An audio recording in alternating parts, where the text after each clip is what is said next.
Now we'll come to the chest wall tumors, benign bone tumors, chondroma, exhastosis. Not only single isolated exhastosis, but there is bilateral, symmetrical, hereditary type of exhastosis or osteochondromata. The ribs also may be involved. Chondromyxoid fibroma, ABC, that is aneurysmal bone cyst, and hemangioma. These are some of the benign tumors and tumoral conditions. PA view of the chest, there is a rounded calcification. Is it a coin lesion with calcification? Is it a tuberculoma, hamartoma? But then if you look at the rib, the costal cartilage is bulged out.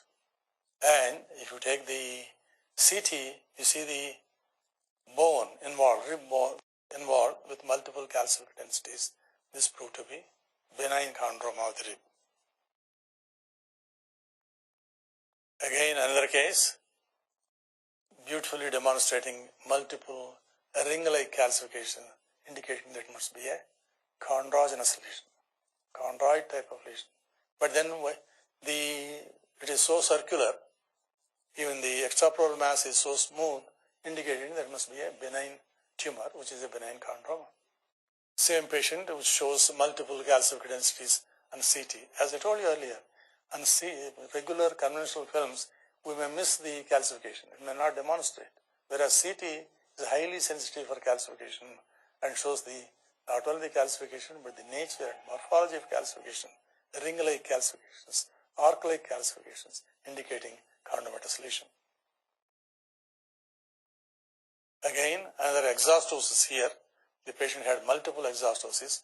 One of them occurred in the anterior costal margin.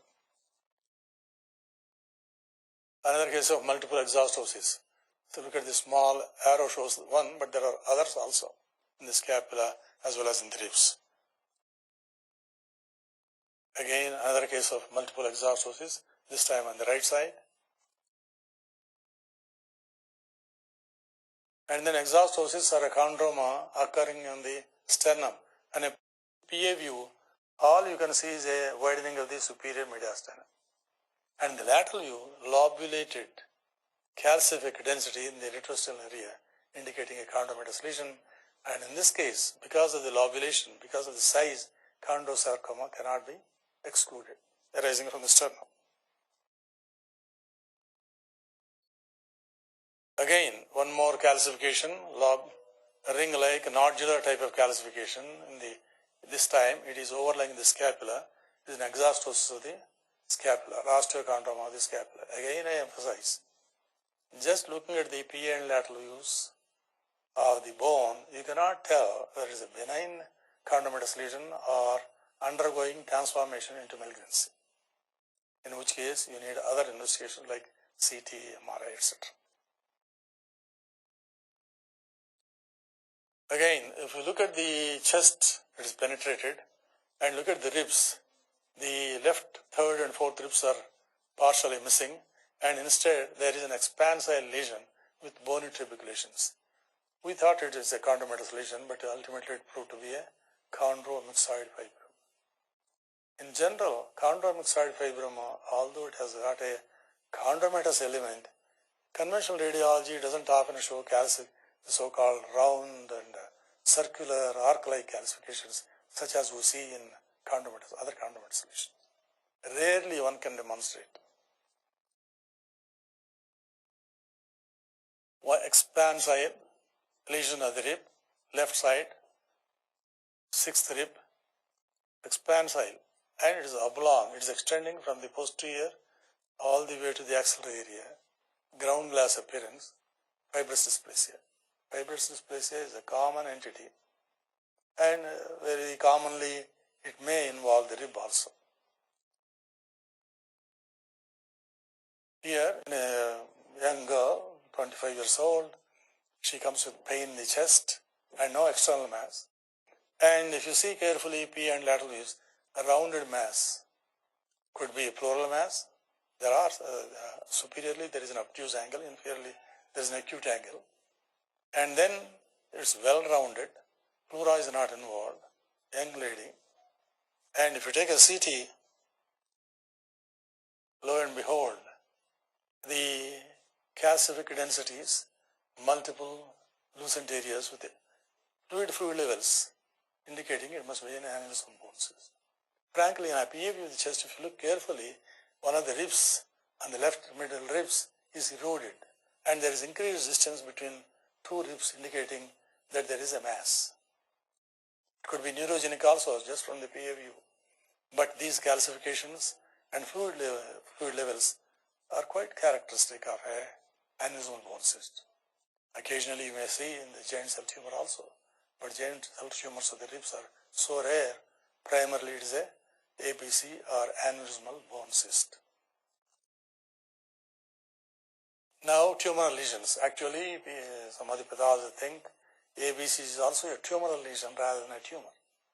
Look again, another film of the rib. In the PA view, the ribs part of the ribs are destroyed, expanding the lesion. Lateral view, it is posteriorly located. Fibrous dysplasia. Another case of fibrous dysplasia, look at the left first and second ribs, markedly expansive, no pleural involvement, no parenchymal involvement, some trabeculae and ground glass appearance you can see. This is a case of fibrous dysplasia. Fibrous dysplasia could be monostotic or polyostotic. Since two ribs are involved, it is polyostotic. Of course, this patient has got other lesions in skull, etc., mandible, etc. Another case of fibrous dysplasia. On the left side, you see the sixth rib involved, and the right side, you see again the first, second ribs involved, expansive, ground glass, ovoid. Malignant bone tumors will come to. Benign bone tumors, we said chondroma, and tumoral conditions like ABC or aneurysmal bone cyst or fibrous dysplasia. Occasionally, eosinophil granuloma also you can see as a tumoral mass, although it is segmental and lytic area with minimal periostal reaction. It may simulate a tumor. Now coming to malignant tumors, chondrosarcoma.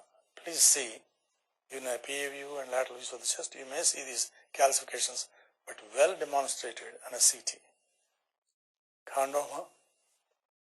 Chondrosarcoma, because it is scattered calcifications and destroying the rib, and part of the pleura is also involved. Chondrosarcoma, the posterior end of the rib.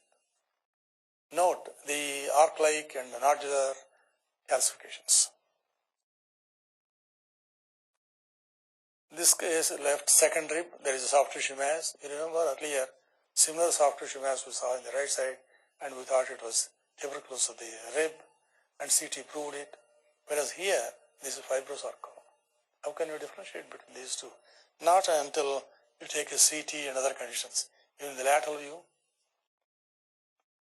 another case of sternum being involved in the lateral view, the retrosternal mass, fibrosarcoma of the sternum. PA view, you may miss it easily.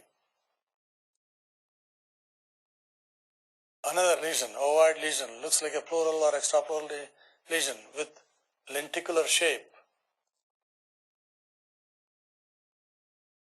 That again proved to be fibrosarcoma. Here, massive pleural effusion. And the arrow shows on the AP view of the chest, destruction of the rib, seventh rib.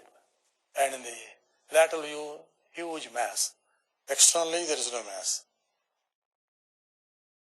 Could be aneurysmal bone cyst, or could be Ewing sarcoma. For aneurysmal bone cyst, the rib should be eroded. Look at the rib posteriorly. It is all destroyed. And in fact, there is an extra rib osseous mass also, but most of it is internal, proved to be Ewing sarcoma.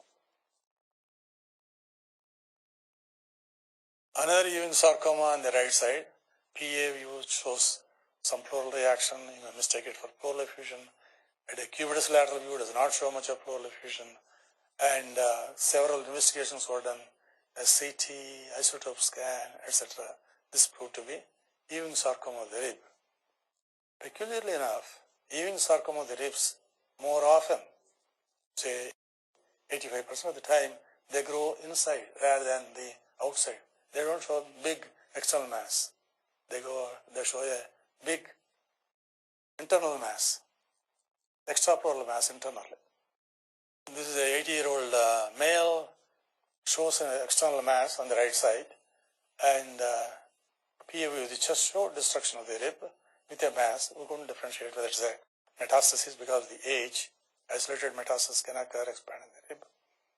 And a CT, expansion of the rib, no other findings. This proved to be plasmacytoma. There was no primary to think of this is secondary. Myeloma, of course, there are multiple lesions in the ribs, may simulate a pleural tumors.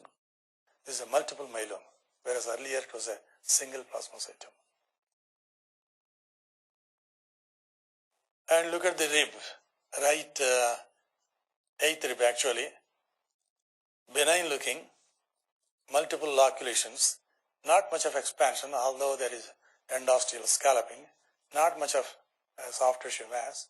In fact, we thought it's a benign hemangioma, proved to be hemangioendothelioma. And again, coming back to the sternum, see after coronary arterial surgery, splitting of the sternum, osteomyelitis can develop. Look at this split sternum and osteomyelitis, the soft tissue swelling, producing and simulating a tumor over the sternum. Again, a plasmacytoma, notice expansile sternum. In fact, an AP and lateral use of the sternum may not help that much, whereas cross-section view definitely indicates that there is a mass. Another case of tuberculosis of the sternum with a lowly attenuated mass and soft tissue swelling inside. If you look carefully, the second rib anteriorly is missing. It looks like a pleural mass, but it is in the apex. Part of the parenchyma also seems to be involved. It is a Pancreas tumor, or superior sulcus tumor we call it, they used to call it. They may produce Horner syndrome also, but always be careful. The right or left apical mass, look at the ribs. If there is a rib erosion, think seriously and investigate further. Another case of superior sulcus tumor, Pancreas tumor, involving not only the rib but also part of the spine. Locally highly malignant tumor. It may be squamous cell, it may be adenocarcinoma. Now, occasionally extramedullary hematopoiesis may simulate a tumor. In the PAV of the chest, there is an enlarged heart and there is some mass. And in the CT, you will see the paraspinal mass. It is a cholecynemia. Probably you could have diagnosed on a chest film also because of the posterior widening of the ribs due to extramedullary hematopoiesis. And this is, of course, nodes, extramedullary hematopoiesis in a cholecynemia or Mediterranean. Another case, simulating a mass. And intra-abdominal masses also occasionally can have with extramedullary hematopoiesis. Another case, paravertebral soft tissue swelling in a case of cholecynemia. Now, look at the chest. The right dome, or looking like a right dome of the diaphragm, is elevated.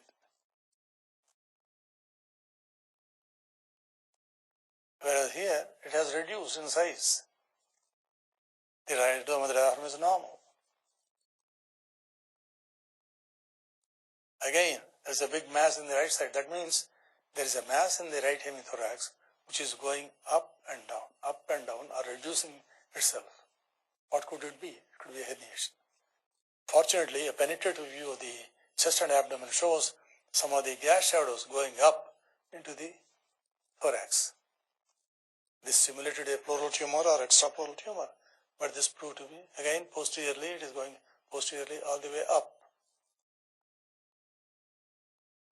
And a CT or MRI, in both conditions you can see the mass going up into the thorax, herniation of the liver and part of the intestines also into the right hemithorax.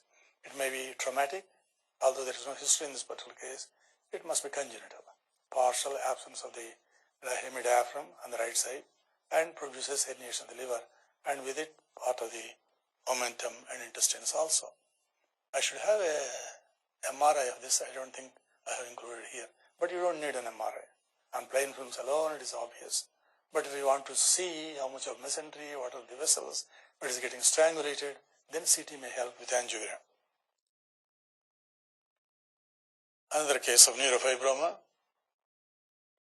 It is obvious if you look at a patient, neurofibromatosis, but if you look at the chest subcutaneous nodules and a POV, they may simulate metastases or benign lesions. Right hilar mass, we don't know, that is anterior, middle or posterior mediastinum. Again, another mass on the left side. All these are neurofibromatosis. Example. Again, look at the right apex, plexiform type of neurofibromatosis extending to the neck. And this proved to be neurofibrosarcoma because there is a big mass, erosion of the rib, erosion of the part of the spine. When you are talking about neurogenic tumors, Ganglia neuroma, usually it is oblong. If it is in a child or a teenager, if there is calcification, you think of neuroblastoma. If it is rounded or something like a dumbbell, you think of a schwannoma, that is neurofibroma. A young girl comes with some pain in the left side of the chest. The PA with the chest shows a rounded coin lesion, but you look carefully, there is a small scalloping of the rib. That indicates that there is this mass producing the extrinsic pressure over the rib, and ultrasound homogeneous, and CT shows again an oval, and this proved to be neurofibroma. Another case of mesenchymal hamartoma, which is rare, usually seen in children, the deformities and destruction of the ribs. Only CT helps us to show that it is extending all the way to the spinal canal. This is what they call mesenchymal hamartoma. A rare example, but to keep it in mind, occasionally you may come across. Neuroblastoma, we were talking about neuroblastoma earlier in a child, posterior mediastinal mass with calcification, you always think of neuroblastoma because it is not common in neurofibroma, schwannoma, or even ganglion neuroma to show such calcifications. Iceberg sign, they call it. Part of it is in the chest, part of it is in the abdomen in a child. And if you look carefully, there are some calcifications. This again proved to be neuroblastoma. See those calcifications? CT demonstrates better. Another case of neuroblastoma in the posterior mediastinum. CT helps us to identify the calcifications. One more case of neuroblastoma. Then pleural mets, metastasis. It is said that in PA and lateral views of the chest, you can miss 80% or 90% of the time pleural mets, whereas a cross-sectional view shows not only one pleural met, but multiple pleural mets, which cannot be identified on conventional radiography. Another, just only isolated pleural metastases. So, ladies and gentlemen, we have taught and talked about tumors of the pleura and chest wall. They are not very comprehensive, but most of the tumors that we come across in daily practice are included. Occasionally, extraordinary examples of tumors of, for example, mesenchyoma, pleural sarcoma, these are also included for our